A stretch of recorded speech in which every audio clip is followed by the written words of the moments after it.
I've had content plans in the past, but this really feels like I've got something tangible that I can Yeah. hang the whole structure of my content from.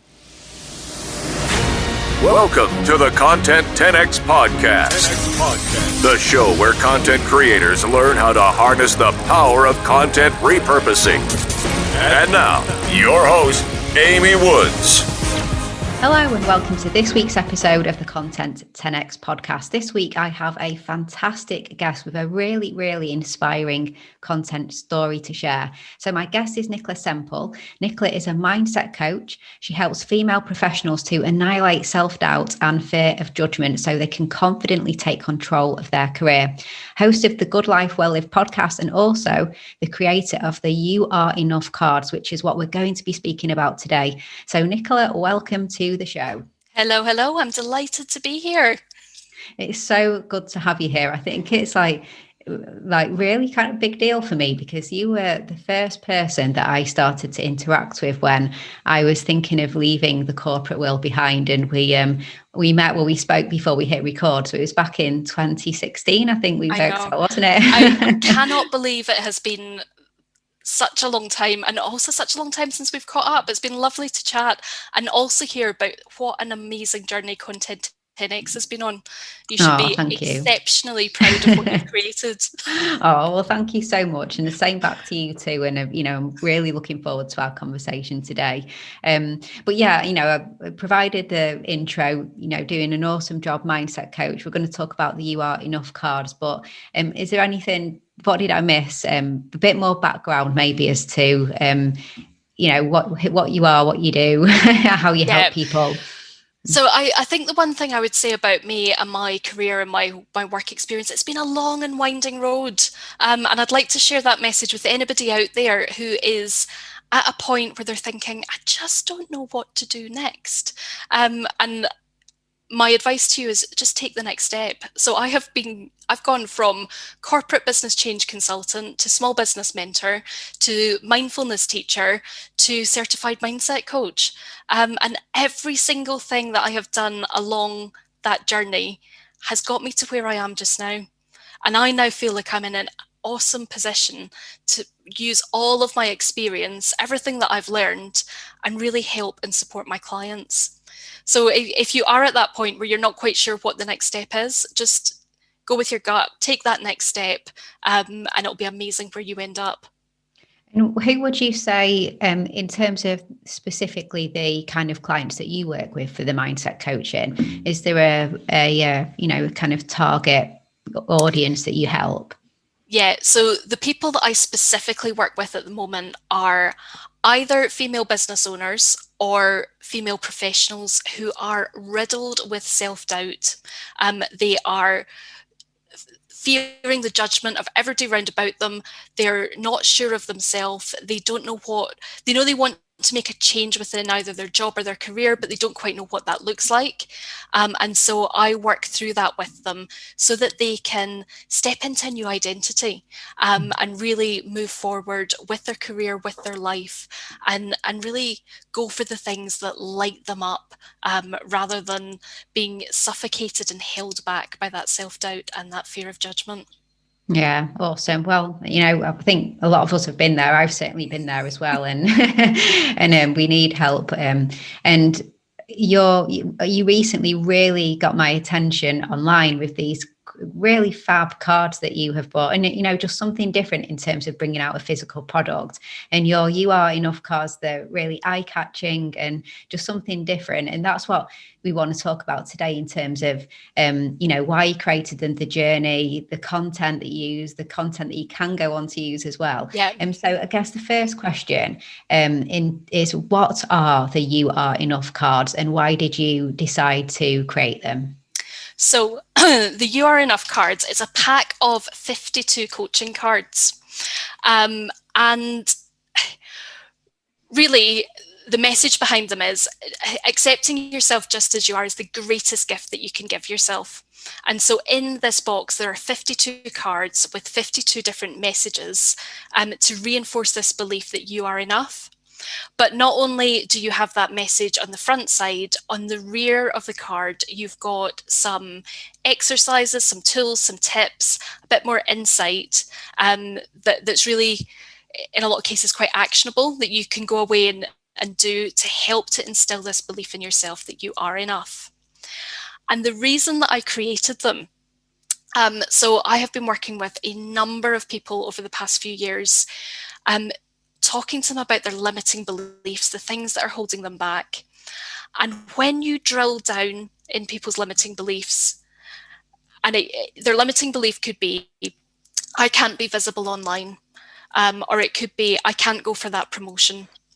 But when you drill down and really get to the heart of what that limiting belief is, it's that they don't believe that they're enough.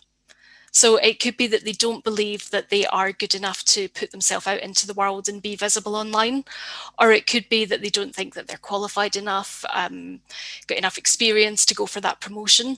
But when you drill down right to the heart of it, it's all about accepting, acknowledging, and really knowing, having that deep belief within yourself that you're enough just as you are. And so what I wanted to do was create something that was very accessible for people, that they could have just a constant reminder, lying around on the desk, on the bedside table, that they could pick up and use in the way that was going to work for them. So some people might draw a card at the start of every week. Some people might just flick through the cards.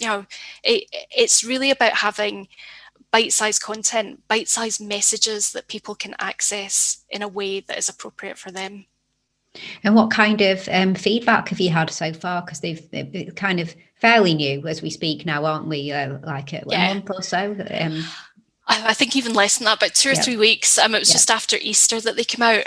Feedback has been amazing. So amazing. Brilliant. It's so lovely to create something that really resonates with people. And I've just had such fabulous messages of support. And also, it's been a great way of building connections with people, reconnecting with people from my past who have seen, oh, you're doing this now. That's really interesting. But also making new connections with people. And with every box of cards, I send out a little postcard with a handwritten note on it. And that really inspires people to get in touch. And I had the most amazing story of a man who got in touch to say, I bought these for my wife. She was really struggling. She has huge issues around self-doubt. I spotted these on LinkedIn. I bought her a set. She's loving them. Can I now order a set for my daughter? Which, that is just... You could not, as a creator, you could not ask for anything more than that. No, that's absolutely fantastic. It must be so, rewarding to get not just feedback, but to get repeat purchases so early on. It just goes to show how useful they are. So let's talk about the content side of things. So when you were planning the cards, and you said there's quite a lot, so there's 52, so one a week. Was it based on previous content that you had already created versus kind of starting from scratch with this? Yeah, there is nothing new in these cards in terms of what is my messaging. So I was going through a process towards the back end of last year where I was pulling together content for a book. Now, when I say back end of last year, that was the back end of 2020 for anybody who's listening to this at some point in the future. And those of us who lived through the back end of 2020 will realise it was a time of much turbulence in the world. So I've got 2 kids, had done lots of homeschooling in the first part of 2020, but then my son had 2 periods of self-isolation in November and December of 2020. And I was staring into 2021 thinking, these kids are going to be off school again. I know they're going to be off school again. And the plan had been, in the first 3 months of 2021, was to write a book. And I just could not get my head to the point that I could pull all of the content that I had together into a book. And so the original plan had been to write a book and create a set of cards to accompany the book. And as we got to about December 2020, I thought, I just do not have this in me. In the first 3 months of next year, I do not have this in me to be able to create the content of a book. And I've written a book before, I know what's involved in it, but I just knew that it was not the right time for me. And I was like, right, so what can I do to help move my business forward during the first 3 months of next year? And I thought, well, why don't I just create the cards? Because the cards are bite-sized content, so it's easy for people to consume, but it's much easier for me to create. And so that's what I decided to do. And I effectively just sat down and went through all my old blog posts, all my old podcast episodes. I've got Trello boards where I've got social media content that I've got stored, that I've posted in the past and will reuse again. And I went through and I was like, right, what are all of my key messages? What do I say to clients all the time? And I pulled all of those out. And I think I could have created like 85 cards, but I honed them down to the 52 that I wanted to use. And that's what I went with. And I guess, like, now that you've got the 52 cards, you've done all that ordering and structuring and kind of auditing all of your content in order to come up with the plan and the structure for the 52 cards. So there's then the question of the what next, because to me, that kind of, screams out 52 blog posts, 52 podcast episodes, etc. So is that the plan to do? Yeah, it is. So yes, it's 52 blog posts. Mm-hmm. Yes, so what I've started to do on a Monday is to pull a card on social media. So posting on Instagram and onto Facebook, pulling a card and talking about that card. That's a really super easy way of making sure that I'm getting content out. One of the first things I did when we got the final packs through, I spent a morning, I took a photograph of every single one of the cards. I've got it saved on a Trello board. I've got the content from the card saved in a Trello board. That's 52 social media posts, all there and ready to go. There is a plan for a podcast, and I'm slightly adapting this plan now. It was going to be 52 episodes, one based on each card. I'm actually going to narrow that down a bit, mainly because I want to make it more actionable and practical for people to consume. So I'm doing a bit of thinking around that at the moment.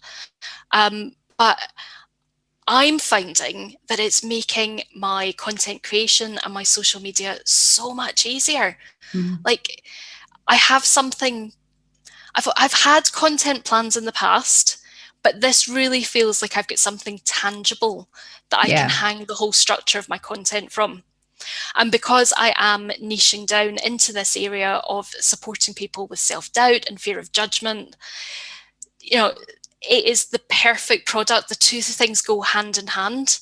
And it makes it very, very easy for me to talk about a very low cost product that people can buy, and also gives a lead in to learning more about my one-to-one services, which are obviously much more of an investment for people. So it's really helping people at both ends of the spectrum. Yeah, I guess it's, for the people that you work with, if they haven't come across the cards and all that before, then it's a great thing to provide, like new clients as you work with, isn't it? Yeah. And then the other side of the spectrum of people who may get the cards and then that leads them on a journey to working with you. And then, of course, there's, people who, like, maybe they're not interested in the physical product and the cards, but they love the content. So it doesn't matter in that regard if they love the social media posts. So you said you've planned out all these social posts because you've got the whole 52. You've at least got one a week, if not more. So there's loads there. And then, the podcast will come out. And did you mention blog posts as well? So you're going to be creating blog content? There'll be a blog post to go along with each of them. At one point, that was going to be a transcription from the podcast, and then it would all be nicely joined up. But I have been doing a lot of thinking around the podcast, and I want to do something slightly different with that. There's loads of angles that you could go at, and my head's kind of racing around about how I've got the expert here. No, but I was kind of thinking about how of course you can do solo episodes of you sharing the stories and the why and the motivation behind them, but as time goes on and people start to enjoy the cards, there's even the opportunity to have a guest type series, isn't there, where you bring somebody on to speak. Why did that card speak to you? Like, what did you do differently? Or the impact of that message and that kind of thing. So there's that opportunity too, isn't there? I think there's Exactly. loads and loads. It's so exciting, and also what I am particularly enjoying about this is that it's evergreen. Like these issues are things that people face all the time since the day dot. People have been facing their own fear of judgment, their own self-doubt, feelings of not being enough. And it feels like something really, for me as a content creator, to get my teeth into, and for me as a certified mindset coach, where I can really support people and help them to overcome these things. Hey, just a little break from this week's episode to let you know about becoming a Content 10x Insider. If you want more content repurposing tips and advice, then why not join hundreds of business owners, marketers and content creators who get them delivered straight to their inbox once a week by subscribing to the Content 10x newsletter. As well as tips and advice, you get industry updates, inspiring stories, exclusive content, offers and more. You can subscribe at content10x.com/newsletter, and there's a link in the show notes too. Okay, back to this week's episode. It feels like a massive weight off when you are a content creator to have developed some kind of system, doesn't it? Some kind of structure that that you're then going to be basing your content on. I mean, you must feel pretty confident now that you have got the content side under control. It makes such a difference. And so I worked with a business coach a few years ago, and I always used to say to her, I don't know what my thing is. Like, what is my thing? What is my message? And she'd say, it doesn't matter. You just have to keep putting stuff out there until you hit upon it. And then I feel with this, I'm like, this is my life's work. This is the message that I want to share with people. And to have created something, and particularly having created a physical product, I have found to be really powerful. I mean, we were chatting just before we came on about the wonder of a physical product, because all of a sudden, those who might not be within your immediate sphere of your business start to understand better what you do. And I was saying to Amy, my best friend sent me a congratulations gift for releasing these. And I was kind of like, wow, I've done so many things, and it's interesting that you've picked this one. And she picked that one because she understood it. She could grasp it. It's what I talk about all the time, which is it's finding people in that space that they can connect with you, isn't it?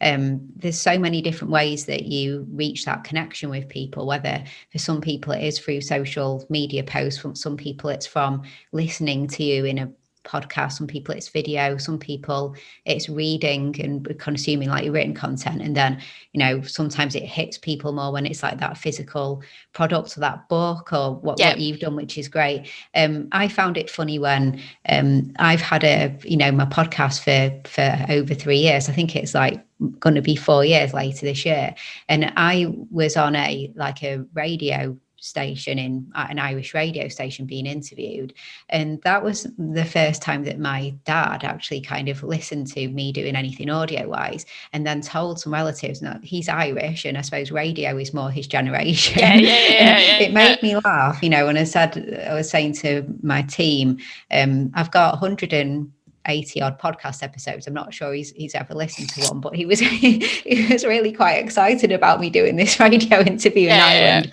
But it was meeting him where he was, and I think I love your story because I suppose what we talked about is it went from fairly overwhelming book plan to simplifying into the cards that we're going to supplement the book, but actually no, wait a minute, they can stand alone.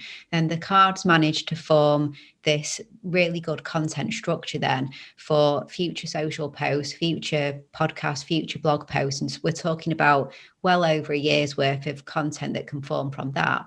I guess a good question is, going full circle, now that you've got all that, are you coming back to the book idea? I am. Yeah. And actually the book is going to be a better book as a result of having gone through this process. Yeah. I think the book, if I had gone ahead and written that book at the first quarter of the year, it would have been very generic. And it would have been fine. But I feel like I have honed my message more and really, I hate that term, but nail your niche. But the world is a busy place. There are so many books out there. There's so many podcasts out there. There's all of this stuff. What we've got a responsibility to do is make sure that we're creating the right content for our audience. And so I feel like the book that I will write for my audience will be a better book as a result of the process that I've gone through. Yeah. And it just goes to show that everybody needs to go through the process that's right for them, doesn't it? And there isn't like a one size fits all. And you identified that this was going to be the right route for you. And thankfully, you now know that it'll be a better book as a result of it. Do you feel that it's the feedback and the messages and the responses that you're getting from what you've done that has now kind of changed perhaps like the approach or like the order? It has, and it's also about where the message is resonating most. So in my head, I thought, so these cards are very bright and playful and joyful. And I thought Instagram was the place that they're going to resonate. Now, it's early days, so it might still happen. But the place that I get the most engagement and the most purchases from is through LinkedIn, which is not what I would have expected at all. But it absolutely is. So I had somebody, it was actually somebody that I used to work with who, unprompted by me, had bought the cards, shared a picture of them on LinkedIn. And that weekend I had 28 sales. And I know that it was off the back of, because I was then really nosy. So I was looking at the names and I was checking out who had liked her LinkedIn post. And the majority of them were coming as a result of that. And so it's made me really think about my strategy and my messaging. Yeah. And the best place for me to spend my time. Yeah. Oh, yeah. I mean, I'm a big fan of LinkedIn, and it actually doesn't really surprise me because, when we first were talking about your audience, you were saying female professionals who are trying to get through that limiting self-doubt and the fear that they have. And I guess on LinkedIn, maybe you're reaching people at a time when they're more in that professional work mode and perhaps are struggling that day, preparing for that meeting or just, whatever it may be. Whereas perhaps, Instagram, even if the audience are on Instagram, they're in that different mode of the day. More likely you're going to be looking at Instagram in the evening, or you're not going to be looking during work time, I wouldn't imagine. I don't know. Some people do probably. But I guess it's like catching people when they may be feeling the feelings that you're currently talking about. Like, I am currently suffering that. I'm about to go into this meeting, or I'm preparing for this promotion or something like that, and I'm having all these doubts. And so it is always about meeting people in the right place at the right time as well, isn't it? Which I think, and also it's about giving them content that they feel safe interacting with. So when you're talking about mindset work and fear of failure, fear of judgment, not feeling that you're enough, there aren't that many people that are going to respond to a post with, oh, hands up, that's me. Hi. I suffer from all those things.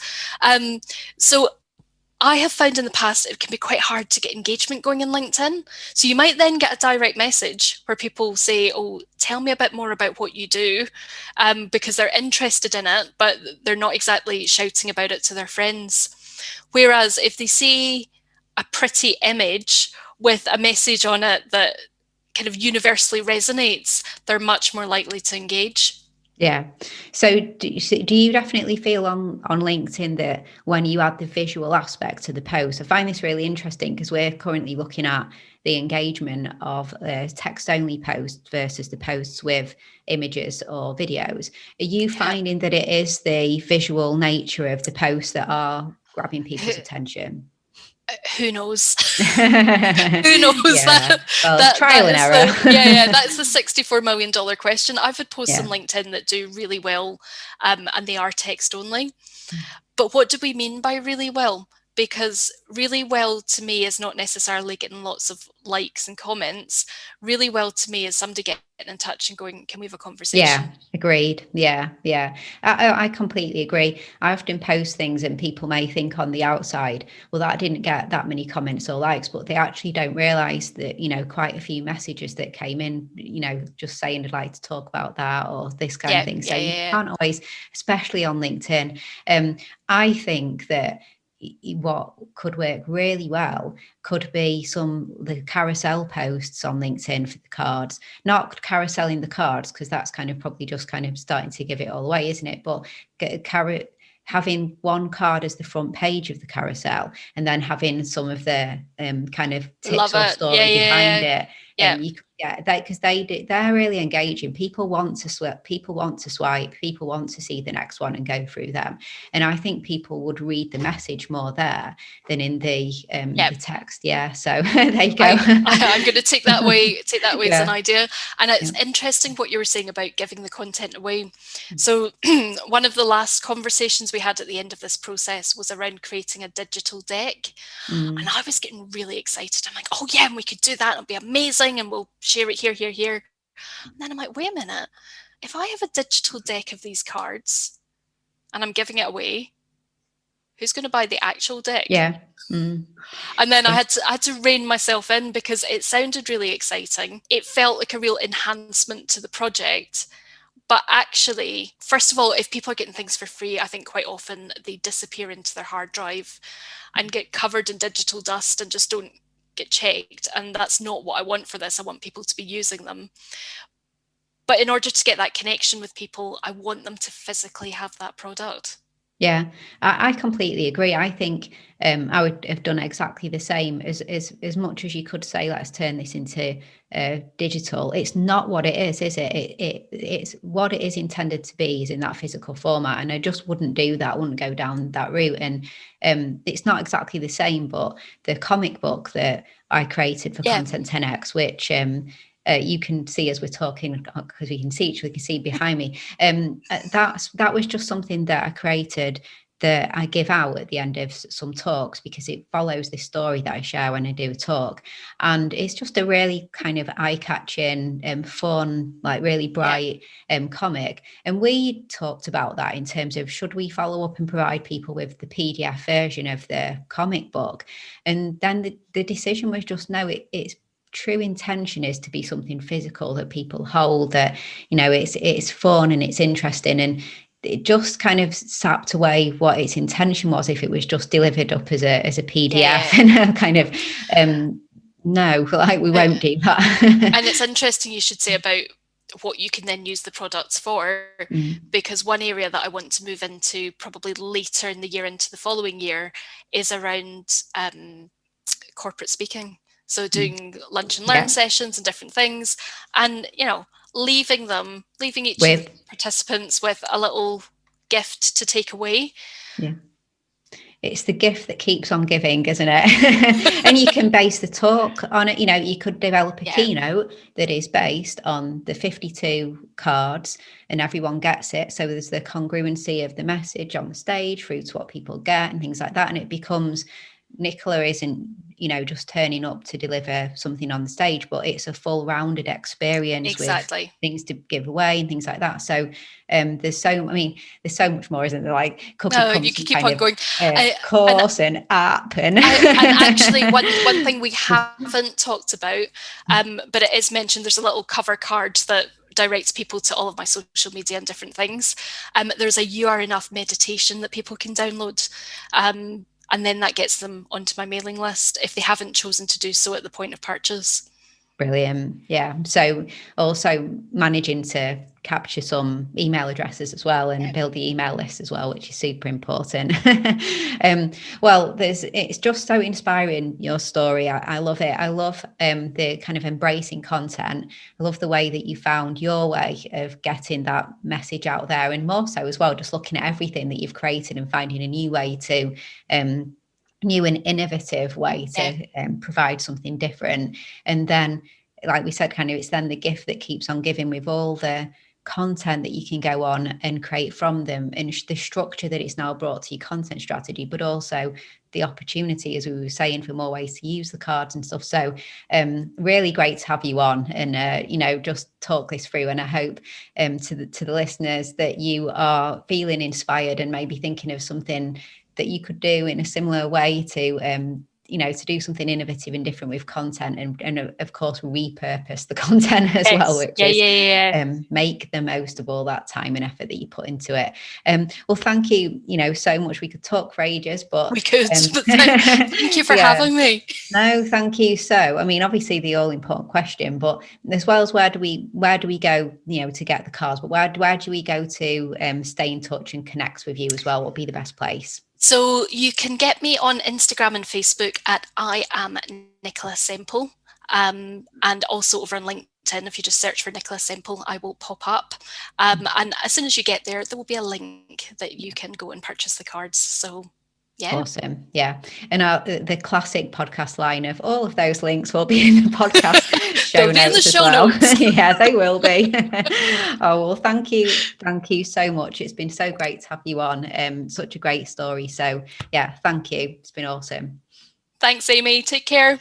Okay, so I hope you enjoyed that discussion, and thank you so much for tuning in. If you enjoy the Content 10X podcast, then why not hit that subscribe button on your podcast listening app of choice so that you can get updated when new episodes are released. And I'd really, really appreciate it if you could leave a review as well. That really makes a difference for the podcast. Also, please do get a copy of my book, Content 10X, More Content, Less Time, Maximum Results. It is the ultimate guide to repurposing every type of content, and it's available on Amazon in Kindle and paperback, and also in audiobook as well. And you can head to content10x.com/book to find all the other places that you can get a copy of my book. And if you would like us to do your content repurposing for you, then we offer a fully end-to-end done for you content repurposing service. This is for podcasters and video content creators. We have our Podcast 10X, Video 10X, and also our specific LinkedIn 10X service, helping you to become the leading authority in your industry on LinkedIn. You can find out so much more about our services on our website. And also, please do give me a follow on the social media platforms. I share lots and lots of tips and advice on social media about content repurposing. I'm at Content 10X on Instagram, Facebook, Twitter. And if you try content10x.com/LinkedIn, you'll find my LinkedIn profile over there as well. All that's left to say is thank you so much for listening to this week's episode, and I'll catch you in the next one.